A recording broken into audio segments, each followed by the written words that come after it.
Student কেমন আছো? I hope প্রত্যেকে ভীষণ ভালো আছো। আজকে আমরা সময় দূরত্ব কার্য এই চ্যাপ্টারের সেকেন্ড ইন্ট্রোডাকশন পার্ট পড়ব। ঠিক আছে, এর আগে অলরেডি আমরা একটা ইন্ট্রোডাকশন পার্ট পড়েছি যেখানে সময় এবং কার্য সম্পর্কিত কিছু নিয়ম বা কিছু জিনিস, যেমন ধরো সময় স্থির থাকলে লোক সংখ্যা আর কাজের পরিমাণ এক না বেশি হবে, কাজ স্থির থাকলে লোক সংখ্যার কাজ সময় কম বেশি, এই নিয়ে আমরা মোটামুটি একটা ডিসকাস করেছি অলরেডি। ঠিক আছে, কিন্তু এই পার্টে আমরা কি বিষয় নিয়ে আলোচনা করব? সময় দূরত্ব আর গতিবেগ। কি নিয়ে আলোচনা করব? সময় দূরত্ব আর গতিবেগ, এই তিনটে বিষয় নিয়ে আমরা আজকে মেনলি ডিসকাস করব। ওকে, সো প্রথম আমরা যে টার্মটা যে জিনিসটা জানবো সেটা হচ্ছে গতিবেগ কি। এই জিনিসটা জানবো, কি জানবো? গতিবেগ, যেটাকে ভেলোসিটি বলা হয়। গতিবেগ কি? দেখো, গতিবেগ হচ্ছে কোনো একটা গতিশীল বস্তু, ঠিক আছে, একক সময়ে অতিক্রম দূরত্বকে ওই বস্তুটির গতিবেগ বলে। তাহলে কোনো একটা গতিশীল বস্তু, কোনো গতিশীল বস্তু একক সময়ে যে দূরত্ব অতিক্রম করে তাকে ওই বস্তুটির গতিবেগ বলা হয়। তাহলে গতিশীল বস্তু আর একক সময়, এই দুটো হচ্ছে ইম্পর্টেন্ট জিনিস। ঠিক আছে, তাহলে গতিবেগের ডেফিনেশনটা কি? ডেফিনেশন থেকে আমরা কি বুঝতে পারছি? গতিবেগ সমান কি? গতিবেগ, যেটাকে ইংরেজিতে ভেলোসিটি বলি, গতিবেগ সমান অতিক্রান্ত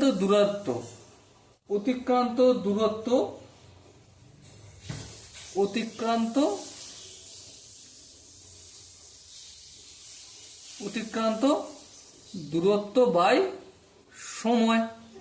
হ্যাঁ, ঠিক। অতিক্রান্ত দূরত্বকে আমরা এস দ্বারা ডিনোট করছি, আর সময়কে আমরা কি দ্বারা ডিনোট করব? টি দ্বারা ডিনোট করছি। তাহলে velocity equal to S by T. হ্যাঁ, ঠিক। এটা কি তোমাদের আমি বোঝাতে পারলাম? আই হোপ বোঝাতে পারলাম না, আর একবার একটু ক্লিয়ার করার চেষ্টা করি। দেখো, গতিবেগ জিনিসটা কি? গতিবেগ জিনিসটা হচ্ছে কোনো একটা গতিশীল বস্তু, ঠিক আছে, একক সময়ে যে দূরত্বটা অতিক্রম করে, একক সময়, সেটাই হবে ওই বস্তুর গতিবেগ। হ্যাঁ, ঠিক। সাপোজ মনে করো, আমি একটা উদাহরণ দিয়ে বোঝানোর চেষ্টা করব। সাপোজ মনে করো এই হচ্ছে এখান থেকে এখান পর্যন্ত একটা দূরত্ব। হ্যাঁ, এই দূরত্বটা সাপোজ মনে করছি আমি 60 মিটার। কত মিটার? 60 মিটার। ঠিক আছে, এই 60 মিটার দূরত্বটা অতিক্রম করতে সাপোজ মনে করো 6 সেকেন্ড সময় লাগছে। কত সেকেন্ড সময় লাগছে? 6 সেকেন্ড। কিন্তু আমি এখানে বলবো যে দেখো, এই যে দূরত্বটা অতিক্রম করছে একক সময়, 6 সেকেন্ডে নয়, 6 সেকেন্ডে অতিক্রম করছে 60 মিটার। হ্যাঁ, তাহলে 1 সেকেন্ডে কত দূরত্ব অতিক্রম করছে? 60 বাই 6, তাহলে কত হবে? 10 মিটার পার সেকেন্ড। এটাই হবে আমার গতিবেগ। মানে একক সময়ে যে ডিস্টেন্সটা অতিক্রম করছে কোনো গতিশীল বস্তু, সেটাই কি হয়ে যাবে? আমার গতিবেগ। কি মনে হচ্ছে? বোঝাতে পারলাম কি? আই হোপ একটু বোঝাতে পারলাম। চলো আরো ডিটেলসে অবশ্যই আমরা বুঝবো। কোশ্চেন করতে করতে, প্র্যাকটিস করতে করতে আরো ভালোভাবে আমাদের কনসিয়াস মাইন্ডে, সাবকনসিয়াস মাইন্ডে গতিবেগ সম্বন্ধে স্বচ্ছ ধারণা তৈরি হয়ে যাবে। ওকে, চলো, গতিবেগ বুঝলাম। তাহলে গতিবেগ সমান কি? ভেলোসিটি সমান হচ্ছে অতিক্রান্ত দূরত্ব বাই সময়। কিভাবে পাই সেটাও আমরা ডিসকাস বা আলোচনা মোটামুটি করলাম। এই এক্সাম্পলটা থেকে বুঝতে পেলাম কি, যে 6 সেকেন্ডে কোনো বস্তু যাচ্ছে 60 মিটার, তাহলে 1 সেকেন্ড মানে একক সময় যাচ্ছে, দেখো, দূরত্ব বাই সময়। তাই করেছি তো? হ্যাঁ, ঠিক তাই। তাহলে দূরত্ব বাই সময়, এখানে দূরত্বকে আমি কি করছি? এস দ্বারা ডিনোট করছি, আর সময়কে আমি কি দ্বারা ডিনোট করছি? টি দ্বারা। তাহলে অতিক্রান্ত দূরত্ব বাই সময় ইকুয়াল টু হচ্ছে ভেলোসিটি।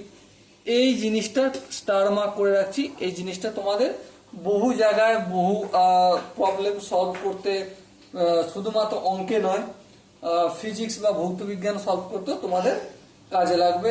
ওকে, আই হোপ প্রত্যেকে বোঝা গেছে। এতক্ষণ পর্যন্ত আমরা গতিবেগ নিয়ে আলোচনা করলাম। এরপর আমরা আপেক্ষিক গতি নিয়ে আলোচনা করব। কি নিয়ে আলোচনা করব? আপেক্ষিক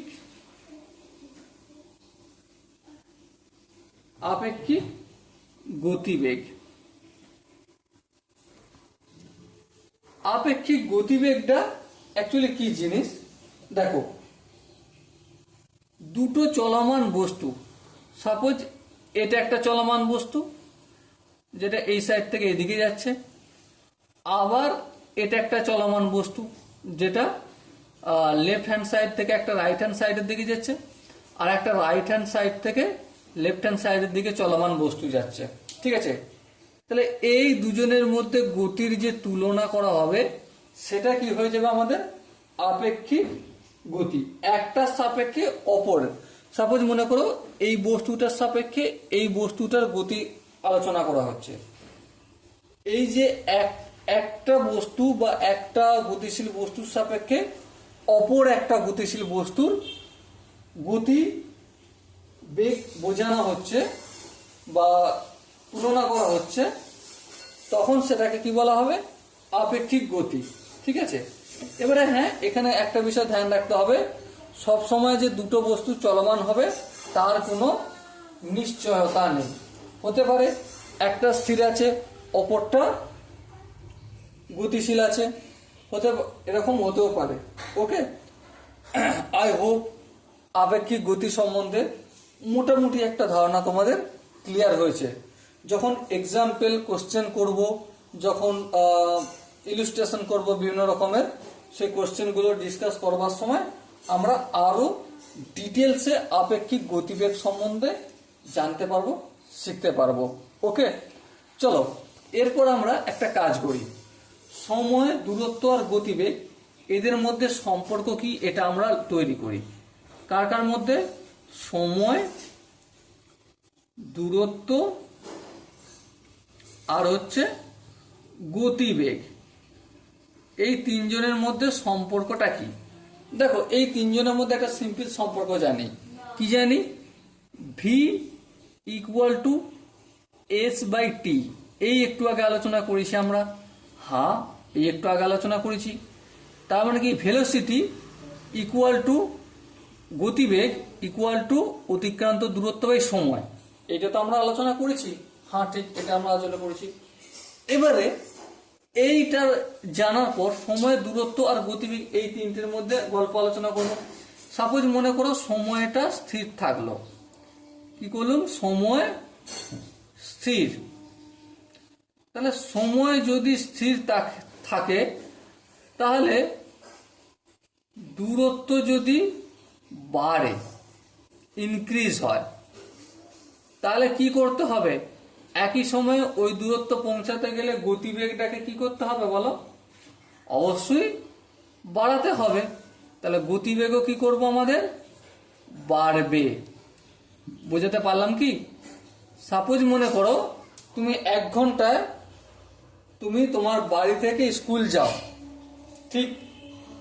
আবার স্কুল থেকে তুমি আরো বেশি দূর টিউশন পড়তে চাও। সময়টা তোমাকে আমি 1 ঘন্টায় দিলাম।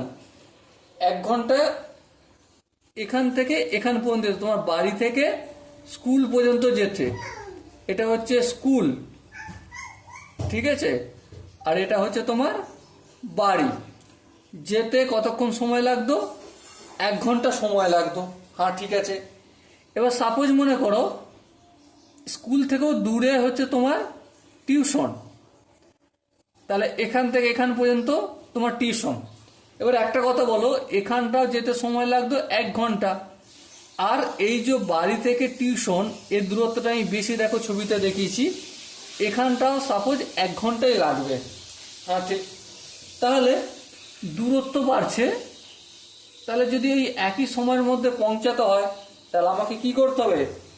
গোদা বাংলায় জোরে জোরে যেতে হবে। কিভাবে যেতে হবে? খুব জোরে জোরে যেতে হবে। আর খুব জোরে জোরে যাওয়ার অর্থ কি? গতিবেগটা বাড়াতে হবে, তাই না? তো এই হচ্ছে সময় স্থির রাখলে দূরত্ব আর গতিবেগের মধ্যে সম্পর্ক। তাহলে আলটিমেট সম্পর্কটা এখানে কি দাঁড়ালো? দূরত্ব সমানুপাতিক গতিবেগ। আর এই দূরত্বর জায়গায় আমি ভেলোসিটি লিখছি। আর এখানে এটা কি রয়েছে? এটা রয়েছে আমাদের সমানুপাতিক চিহ্ন। এর পরিবর্তে আমি সমান দিচ্ছি হা। এর পরিবর্তে একটা ধ্রুবক আনতে হবে হা। ধ্রুবকটা আমি একটা পরে আনবো। গতিবেগটা দূরত্ব তো এস, হ্যাঁ এস লিখলাম, সরি এটা ভি লেখার পরিবর্তে এস হবে। আর গতিবেগটা কি? ভেলোসিটি। আর এখানে যে ধ্রুবকটা হবে টি, টি মিনস টাইম। ওকে, এবারে এই হচ্ছে সম্পর্ক হলো। এখানে টিটা হচ্ছে সময় এবং ধ্রুবক। ওকে, আই হোপ প্রত্যেককে মোটামুটি একটু বোঝাতে পারলাম। দূরত্বের সঙ্গে গতিবেগের সম্পর্ক হচ্ছে সরল। দূরত্ব বাড়লে সময় যদি স্থির থাকে তাহলে গতিবেগ বাড়াতে হবে, দূরত্ব কমলে সময় যদি স্থির থাকে গতিবেগটা কমাতে হবে। ওকে, ক্লিয়ার? আই হোপ প্রত্যেকে এই বিষয়টা মোটামুটি একটা স্বচ্ছ ধারণা তৈরি হলো। চলো এবার আমি কি করছি, একটা গতিবেগকে স্থির করে দেবো। কি করে দেবো? গতিবেগকে স্থির করে দেবো। তাহলে দেখো, যদি গতিবেগটা স্থির করে দিই তাহলে কি গল্প হবে? তাহলে দেখো, সময়ের সঙ্গে অতিক্রান্ত দূরত্ব সরল সম্পর্ক হবে। বুঝতে পারলাম না? গতিবেগ স্থির থাকলে সময়ের সঙ্গে অতিক্রান্ত দূরত্ব সরল অনুপাতে সম্পর্কিত হবে। বুঝতে পারলাম না? চলো একটু ভালো করে পড়ি। এখানেই দূরত্ব আর এখানেই সময়। ধরো তুমি যেই গতিবেগে যায় 50 কিমি বা যে কোনো হয়, সাপোজ এখান থেকে এখান পর্যন্ত তুমি যাচ্ছ, গতিবেগটা ফিক্স রইল। তাহলে এখান থেকে এখান পর্যন্ত যেতে যেই সময়টা লাগবে, এখান থেকে বেশি দূরত্ব যেতে সময়টা কি বেশি লাগবে না সময় লাগবে? কম সময় লাগবে? অবভিয়াসলি বেশি লাগবে, কারণ তুমি গতিবেগটাকে কি করে দিয়েছো? ফিক্স করে দিয়েছো, স্থির করে দিয়েছো। গতিবেগ বাড়াবো না, গতিবেগ কমাবো না, গতিবেগটাকে কনস্ট্যান্ট রাখবো, ধ্রুবক রাখবো, তাই না? তাহলে গতিবেগটাকে যদি আমি স্থির বা কনস্ট্যান্ট রাখি, দূরত্ব যত আপ হবে মানে বৃদ্ধি পাবে, সেই দূরত্ব যেতে সময়ও বাড়বে। আবার দূরত্ব যদি কম হয় তাহলে সময়ও কম লাগবে। সাপোজ এখান থেকে এইটুকুনি যাব, গতিবেগটা একই রয়েছে, তাহলে সময়টা তো কম লাগবে। হ্যাঁ ঠিক, আশা করি এই জায়গাটা কারো বুঝতে কোনো অসুবিধা হয়নি। ঠিক আছে, চলো এবার সম্পর্কটা করে দিই। দূরত্ব সরল সম্পর্ক, তাহলে এই সমানুপাতিকের চিহ্ন, আর এটা হচ্ছে সময়, বেশ সময় লিখলাম। এখানে দূরত্বর বদলে এস লিখবো, ইকুয়াল চিহ্ন দেবো, সময়ের বদলে টি লিখবো। আর এই যে সমানুপাতিকের চিহ্ন সরল সম্পর্কের জন্য, এর পরিবর্তে একটা ধ্রুবক আসবে। ধ্রুবকটা কি? ভেলোসিটি। ওকে, এটা হচ্ছে সম্পর্ক এই তিনজনের মধ্যে। বোঝাতে কি পারলাম আমি? আই হোপ অল্প অল্প একটু একটু বোঝাতে পারলাম। চলো এরপর আমি আর একটা কাজ করি। সময় স্থির হয়ে গেছে, হ্যাঁ। গতিবেগও স্থির হয়ে গেছে, হ্যাঁ।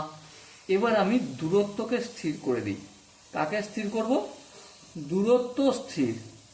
তোমরা ধ্যান দিয়ে নিজেরা বলো, দূরত্বটা যদি স্থির থাকে তাহলে গতিবেগ, এই গতিবেগ লিখলাম এখানে, আর এখানে সময় লিখলাম। ধরো এখান থেকে এই দূরত্বটা থাকলো, ঠিক আছে? যেই গতিতে যাচ্ছ এখান থেকে এখান পর্যন্ত, তার থেকে যদি গতি বাড়িয়ে দাও তাহলে সময় কম লাগবে না বেশি লাগবে? মানেটা বুঝতে পারলাম না দাদা। মানেটা সিম্পল, তুমি বাড়ি থেকে স্কুলে যাচ্ছ তো, তাহলে দূরত্বটাকে ফিক্স। হ্যাঁ, দূরত্বটা ফিক্স। সাপোজ মনে করো তুমি হেলতে দুলতে টুকটুক টুকটুক করে যাচ্ছ, ঠিক আছে? এই টুকটুক করে গেলে তোমার টুকটুক করে যাচ্ছ মানে কি গতিটা কমিয়ে দিয়েছো তোমার স্বাভাবিক গতি থেকে, তাই না? তো হেলতে দুলতে টুকটুক করে যখন যাচ্ছ তখন সময়টা কম লাগবে না বেশি লাগবে? অবশ্যই সময়টা বেশি লাগবে। মানে কি গতিবেগ আমি যখন ডাউন করছি, কমাচ্ছি, তখন সময়টা কি লাগছে আমার? বেশি লাগছে। হ্যাঁ, ঠিক ঠিক, বোঝা গেল। আবার সাপোজ মনে করো তুমি তোমার বাড়ি থেকে স্কুল পর্যন্ত হেলতে দুলতে নয়, কি করছো, একদম খুব স্পিডে বেরিয়ে যাচ্ছ, না ডান দিক দেখছো না বাম দিক দেখছো, কোনো কিছু দেখছো না, রাস্তার উপর চোখ দেখে স্পিডে বেরিয়ে যাচ্ছ, খুব মানে মোদ্দা কথায় হনহন করে যাচ্ছ, তাড়াতাড়ি করে যাচ্ছ, তাই না? তাহলে যদি তাড়াতাড়ি করে যাও, খুব গতিবেগটা বাড়াও, মানে গতিবেগটা আপ করো, তখন সময়টা কি হবে? সময়টা তো ডেফিনেটলি কম লাগবে, ঠিক কি না? বোঝাতে পারলাম কি? আই হোপ বোঝাতে পারলাম। তাহলে গতিবেগটা যখন আপ করছি সময়টা ডাউন হয়ে যাচ্ছে, মানে কম লাগছে। তাহলে গতিবেগ আর সময়ের মধ্যে সম্পর্ক কি হলো? ব্যস্ত সম্পর্ক। কি সম্পর্ক? গতিবেগ, এই সমানুপাতিক চিহ্ন দিলাম 1 সময়, ব্যস্ত সম্পর্ক 1 করে দিতে হবে। তাহলে গতিবেগ কি? ভেলোসিটি ভি দিলাম। এখানে এই যে ব্যস্ত অনুপাতিকের চিহ্ন, এটা সমানুপাতিকের চিহ্ন, এটা সমান দিলাম, 1 করে দিলে সেটা ব্যস্ত অনুপাতিক হয়ে যায়। এখানে দেখো 1/t করলাম, হ্যাঁ, ইনটু এই সমানুপাতিকটা চিহ্নটা তুলে সমান দিয়েছি, হ্যাঁ ঠিক। এর পরিবর্তে আমাকে একটা কাজ করতে হবে। কি কাজ করতে হবে? একটা ধ্রুবক আনতে হবে। সেই ধ্রুবকটা কি হবে? এস। এস মিন সরণ বা অতিক্রান্ত দূরত্ব। তাহলে V equal to S by T. বেশ, বোঝাতে কি পারলাম আমি এই জিনিসটা? আই হোপ আমি প্রত্যেককে মোটামুটি সময়, দূরত্ব, গতিবেগের মোটামুটি একটা কনসেপ্ট আলোচনা করলাম। এরপর আমরা ফার্দার ডিসকাস করব বিভিন্ন রকমের ইলাস্ট্রেশন, মানে কোশ্চেন, এক্সাম্পল যখন গল্প করব তখন আমরা আরো ভালো করে ডিসকাস করব এবং প্রতিটা কনসেপ্ট মন দিয়ে বুঝবো, আর অঙ্কগুলো আমরা প্র্যাকটিস করব পরের সেশন থেকে। ওকে, দেখো আমি কিন্তু অ্যাকচুয়ালি এই যে সেশনটা করে যাচ্ছি প্রতিটা চ্যাপ্টার কম্পিটিটিভ এক্সামের জন্য কোনো শর্টকাট ট্রিক্স বা টেকনিক খুব একটা যে দেখাচ্ছি তা না। এটা হচ্ছে বেসিক লেভেলের দেখানো হচ্ছে। বেসিক লেভেল মানে প্রথমত তোমার কনসেপ্ট ক্লিয়ার করানো হচ্ছে। একবার যদি কনসেপ্টটা ক্লিয়ার হয়ে যায়, বিলিভ মি, তার সাথে সাথে একবার দেখো কনসেপ্ট প্লাস ক্যালকুলেশন, কি বললাম? ক্যালকুলেশন। এই দুটো যদি তোমার স্পিড বেড়ে যায়, তোমার যদি এই দুটোতে পাকার এসে যায়, তুমি যদি একদম ভালো করে স্ট্রং হয়ে যাও এই দুটোতে, কনসেপ্ট যদি ভালো করে বুঝে নাও প্রতিটা জিনিসে, আর তার সাথে সাথে তোমার যদি ক্যালকুলেশন স্পিড এসে যায়, বিলিভ মি, কোনো দিন তুমি মানে কোনো পরীক্ষায় সময়ের অভাব হবে না, খুব স্পিডে অঙ্ক করে নিতে পারবে, তাই না? সো আমার ফার্স্ট অফ অল কাজ কি? কনসেপ্ট বিল্ড করা। তোমার কি বিল্ড করা? কনসেপ্ট। এই কনসেপ্ট বিল্ড হয়ে যাওয়ার পর তারপর আমি ক্যালকুলেশন কিভাবে স্পিডে করতে হয় উইথ বেদিক ম্যাথ। বেদিক ম্যাথের ছোট ছোট টেকনিক টিপস শিখবো, যেগুলো প্রুভেন, এমনটা নয় যে প্রুভেন নয়, ঠিক আছে? বৈদিক ম্যাথের কিছু প্রুভেন ট্রিক্স শিখবো। শেখার পর কনসেপ্টটা আমরা অলরেডি শিখে নিচ্ছি এখন, তারপর ক্যালকুলেশন স্পিড আমরা শিখে নেব। শিখে নেওয়ার পর আমরা আবার প্র্যাকটিস করতে থাকবো। ওকে, সো এই যে সিরিজটা আমি স্টার্ট করেছি, যেখানে 50-52টা চ্যাপ্টার আছে, চেষ্টা করব 1.5 থেকে 2 মাসের মধ্যে কমপ্লিট করে দেয়া। সো 1.5 থেকে 2 মাসের মধ্যে শুধুমাত্র ফোকাস থাকবে আমার কনসেপ্ট ভালো করে ডিসকাস করা। তারপর আবার যখন এটাকে রিপিট করব তখন কনসেপ্ট প্লাস ক্যালকুলেশনে নিয়ে আসবো। ওকে, আই হোপ তোমাদের প্রত্যেকের বুঝতে কোনো যতক্ষণ পর্যন্ত আলোচনা করলাম এই বিষয়গুলো অসুবিধা হয়নি। যদি এরপর কারো কোনো জায়গায় কনফিউশন থাকে, ডাউট থাকে, কমেন্ট বক্স তার জন্য খোলা রইল। ওকে, চলো দেখা হচ্ছে পরের সেশনে। ততক্ষণ পর্যন্ত ভালো থেকো, সুস্থ থেকো এবং জয় হিন্দ।